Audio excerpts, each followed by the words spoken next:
Hello students and also parents. Good morning. Here I am going to explain about part number 3 NCERT Mathematics, and here some rules for mathematics. Here some special words in mathematics.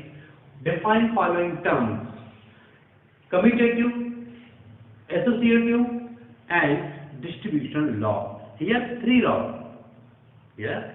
laws in front of you on board. I will explain one by one. मैं एक एक करके इन शब्दों को clear करूंगा. सबसे पहले मैं लेकर चलता हूं. First point is commutative. What is commutative? Commutative that mean in Hindi क्रम विनिमय rules. Commutative law, commutative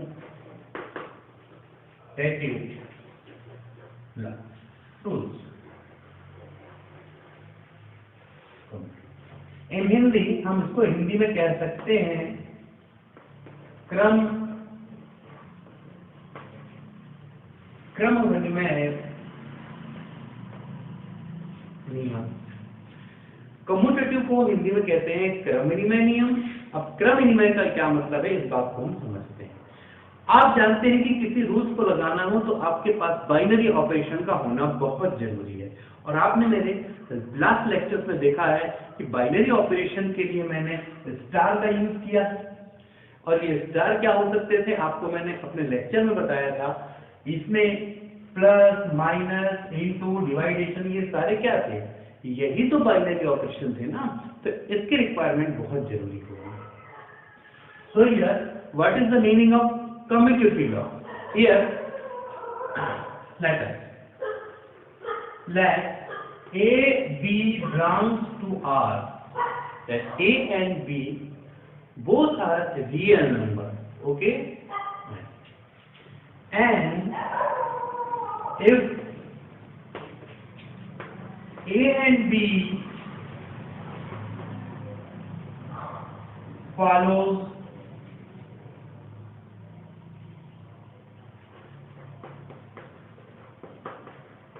following condition. Yes, A B belongs to R, that means A और B दो रियल नंबर हैं, and if और यदि A and B follows following condition, निम्नलिखित स्थिति का पालन करते हैं. ठीक है. Condition A plus B is equal to B plus A.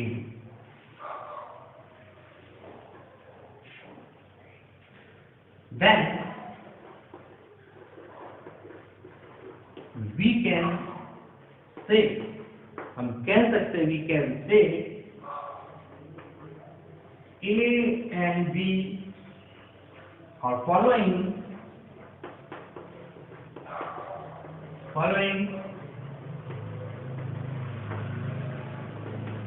commutative rules. इसका ये मतलब है, मैंने जो यहाँ लिखा है आप बात को समझना बच्चों. पहले तो माइंड से आप अपने टेंशन हटा दें. ठीक है. मैं आपको दोनों ही तरीके से बताऊंगा, एक लिटरेसी साहित्यिक तरीका और दूसरा मैं बहुत नॉर्मल वे में दिखाऊंगा. ठीक है. लेकिन आप पहले समझने का प्रयास करें. जैसे देखिए, लेट इसका मतलब माना कि A B belongs to R, मतलब A और B दो रियल नंबर है. ठीक है. And A and B follows का मतलब क्या होता है, follows मतलब पालन करते हैं,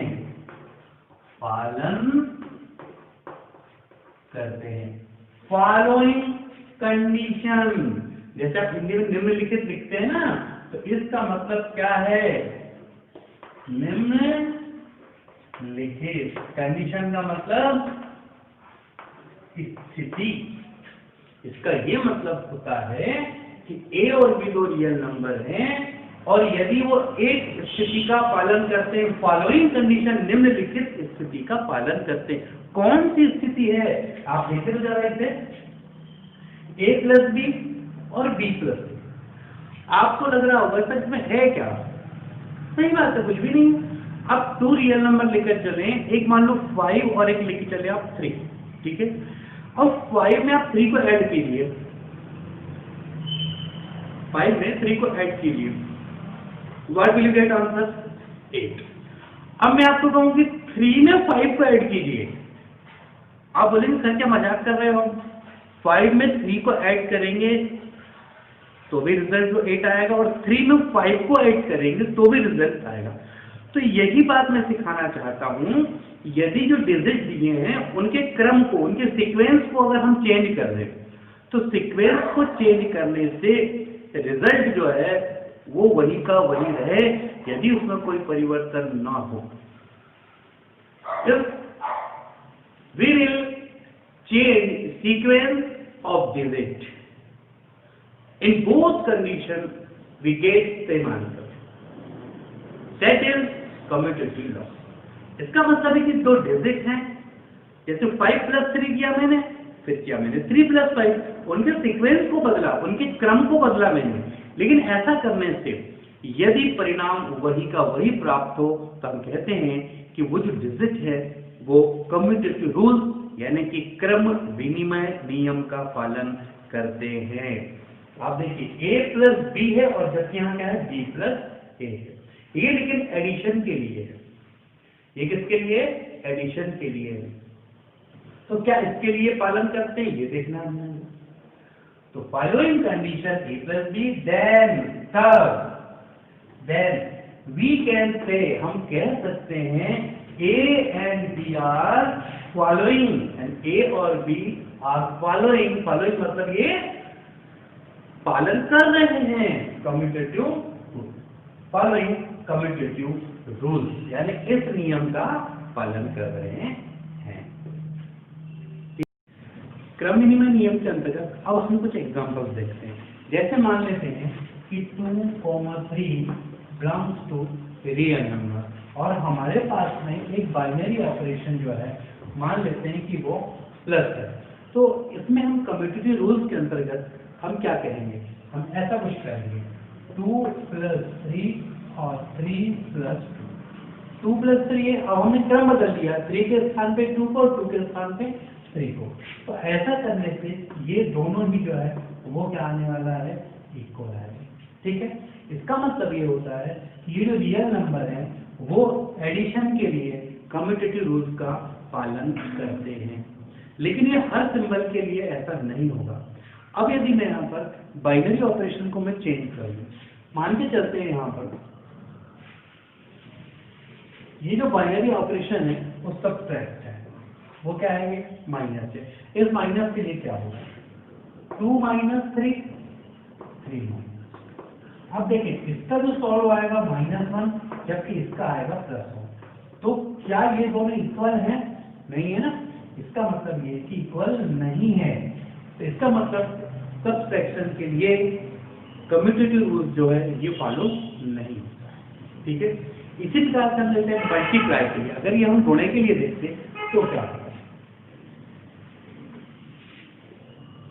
यदि आप यहाँ मल्टीप्लाई लेकर चलते तो मल्टीप्लाई में ये होगा कि आप लेके चले 2 × 3, 3 × 2, तो 2 × 3 6, 3 × 2 6 आए इक्वल।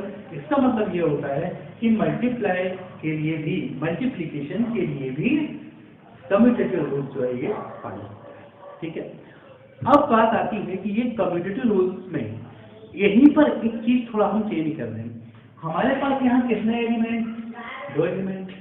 यदि इस चीज के लिए हम 3 एलिमेंट का उपयोग करते हैं तो एक नया नियम आपके सामने बनता है, जिसे हम कहते हैं सहचर नियम, इंग्लिश में कहा जाता है एसोसिएटिव लॉ, ठीक है। हम देखते हैं इसे। अब ये नेक्स्ट जो आप देखते हैं वो है एसोसिएटिव। इसका मतलब इस नियम लेकर चलते हैं हम। एसोसिएटिव लॉ कहने का मतलब सहचर का नियम।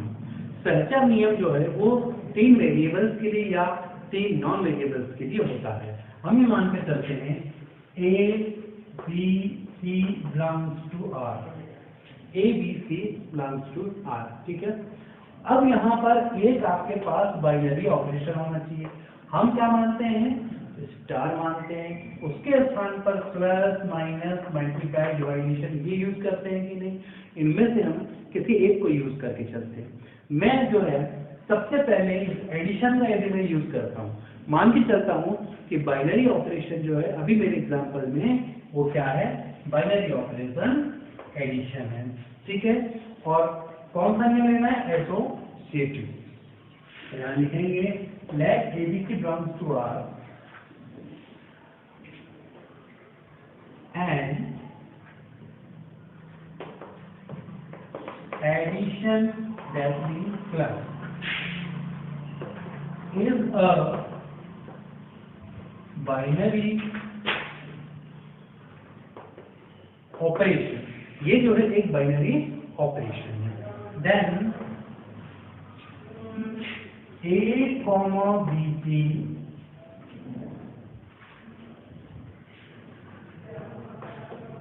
follow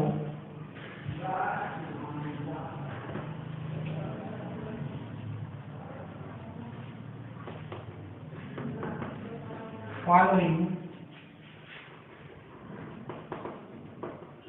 condition।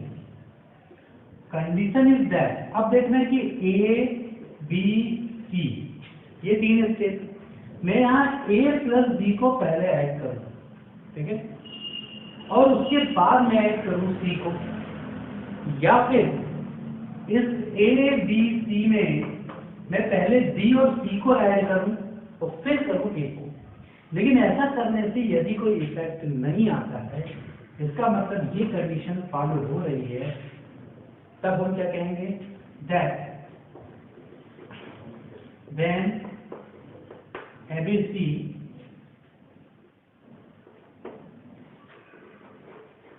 are following associative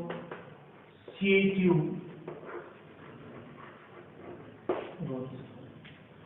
ठीक है, इसका मतलब ये हुआ कि यदि यहाँ पे तीन एलिमेंट हैं, ए बी और सी है, आप ए और बी को पहले ऐड करें और फिर सी को करें, या फिर बी और सी को पहले कर लें और फिर उस पर ए करें। जैसे ये देखिए, ए और बी को पहले ऐड किया फिर मैंने सी किया, जबकि इसने बी और सी को पहले ऐड कर लिया और फिर मैंने क्या ऐड किया है, ए। ऐसा करने से यदि आंसर में, रिजल्ट में कोई परिवर्तन नहीं आता है, दोनों के रिजल्ट यदि सेम होते हैं, तो हम कहते हैं कि एबीसी एक एसोसिएटिव यानी सहचर नियम का पालन कर रही है, ठीक है।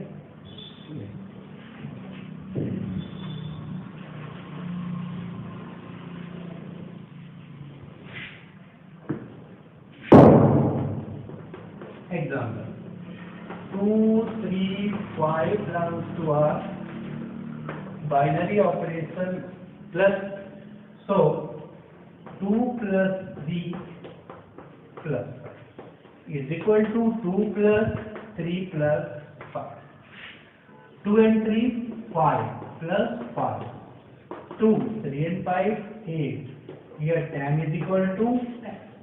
तो आप देख रहे हैं कि ये दोनों इक्वल आ रहा है, इसका मतलब ये होता है कि ये जो 2, 3, 5 है, जो रियल नंबर को बिलोंग कर रहे हैं, ये क्या कर रहे हैं, एसोसिएटिव रूल्स को फॉलो कर रहे हैं। यानी यहाँ पर किसके रिस्पेक्ट में, एडिशन के रिस्पेक्ट में एबीसी जो है ये एसोसिएटिव रूल्स को फॉलो कर रहा है, तो ये कहलाता है एसोसिएटिव रूल्स। इसी प्रकार से यदि यहाँ पर प्लस है, हम चाहते तो यहाँ पे मल्टीप्लाई भी कर सकते हैं, या मल्टीप्लाई भी हम कर सकते हैं। देखते हैं,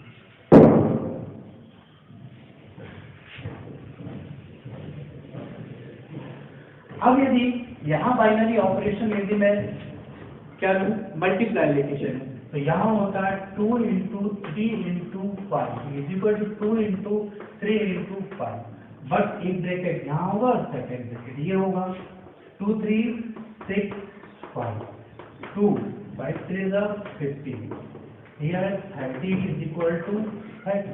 आप देख रहे हैं कि दोनों ही जो लेफ्ट और राइट हैंड साइड दोनों इक्वल है। इसका मतलब ये हुआ कि मल्टीप्लाई जो है इसके रिस्पेक्ट में भी एबीसी यानी कि 2, 3, 5 जो है ये इक्वल आ रहा है, इसका मतलब ये एसोसिएटिव रूल्स को फॉलो कर रहा है, ठीक है।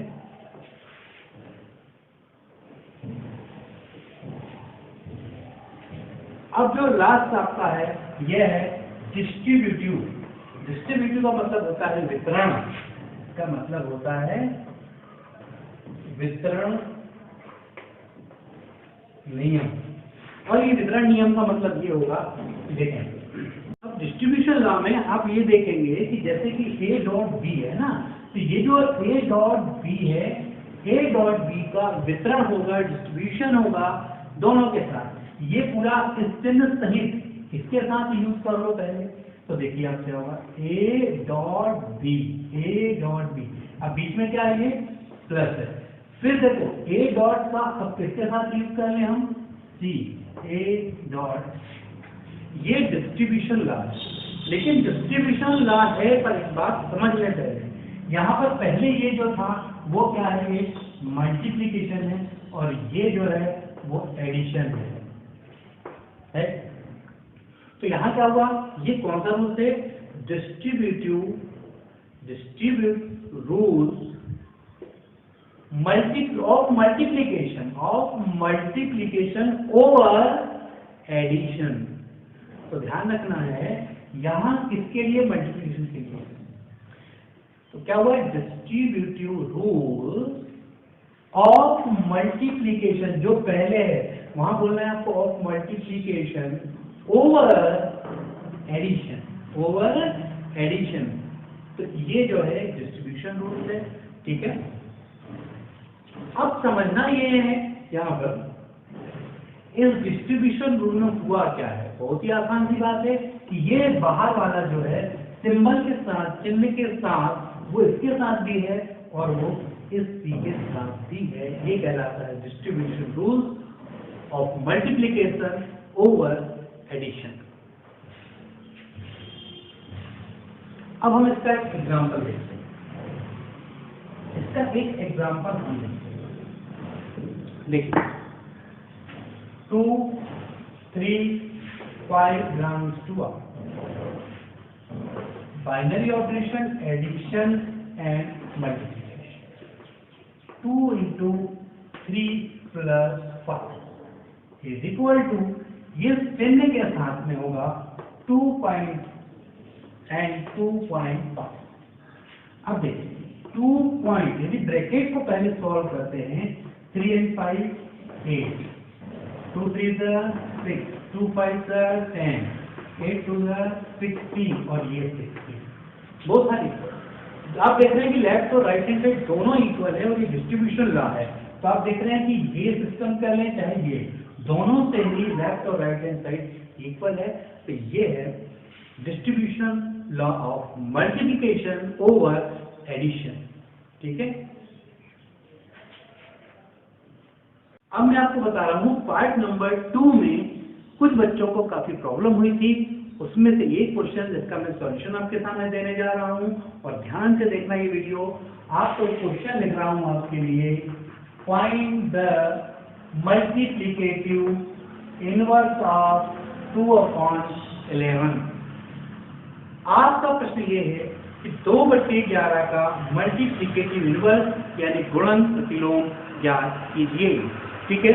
अब कैसे ज्ञात करना है, इसके लिए आपको सिस्टम से लेके चलना पड़ेगा। सिस्टम ये है, सबसे पहले आप लिखेंगे गिवन, क्या आपको दिया हुआ है, तब हम लिखेंगे गिवन नंबर इज 2/11, उसको हम मान 2/11 है, ठीक है। और हमको क्या करना है, हम यहां लिखेंगे we want to find multiplicative inverse of 2/11। इसका मतलब we want to find, हम प्राप्त करना चाहते हैं मल्टीप्लिकेटिव इनवर्स ऑफ 2/11, 2/11 का मल्टीप्लिकेटिव इनवर्स। तो हमें मानना भी होगा let multiplicative inverse of 2/11 is x। मान के चले कि x जो है वो 2 2/11 का मल्टीप्लिकेटिव इनवर्स है। और यदि वो मल्टीप्लिकेटिव इनवर्स है तो आपको बहुत अच्छे से पता है कि मल्टीप्लिकेटिव इनवर्स की डेफिनेशन क्या थी, याद है ना आपको? देखिए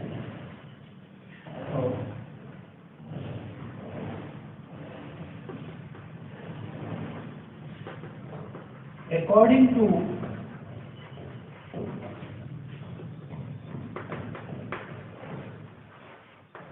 डेफिनेशन ऑफ मल्टीप्लिकेटिव इनवर्स, हम जानते हैं कि मल्टीप्लिकेटिव इनवर्स की डेफिनेशन क्या थी। वो ये थी कि जब भी कोई, जैसे ए है मान लो, है ना, और ए का यदि इनवर्स था, अगर यदि ये इसका मल्टीप्लिकेटिव इनवर्स है तो इसका मल्टीप्लाई करने से क्या आना चाहिए? ई आना चाहिए। और ई की वैल्यू कितनी होती थी? 1। इसके लिए मल्टीप्लिकेशन के ध्यान देखेंगे 2/11 into इनवर्स कितना है? x इज इक्वल टू ई, या इसको हम कहेंगे 1 2/11 into x इक्वल टू, आपको किसकी वैल्यू आना है? x की। कैसे लाएंगे? x equal to